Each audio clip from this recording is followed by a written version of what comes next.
Conforme lo establecido por el artículo 75 de la Ley 26.533 de Servicios de Comunicación Audiovisual, transmiten LRA, Radio Nacional, y LS82, Televisión Canal 7, junto a todas las emisoras que integran la cadena nacional de radio y televisión de todo el país, y el servicio internacional RAE, Radiodifusión Argentina al Exterior.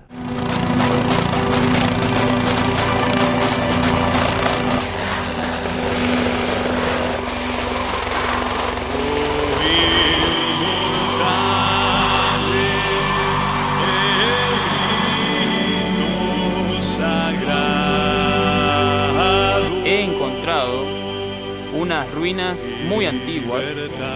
En dicha ruina encontré un sótano repleto de antigüedades, como un cohete de la Segunda Guerra Mundial.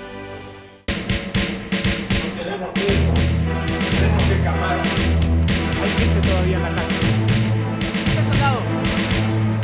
Pobre padre. Sargento, sin piedad.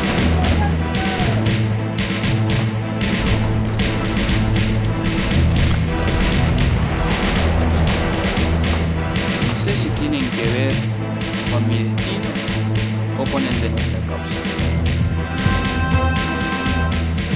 Estoy revisando algo en el camino. ¿Necesitas licencia para el tiro? No necesito. Creí ver ciertas imágenes.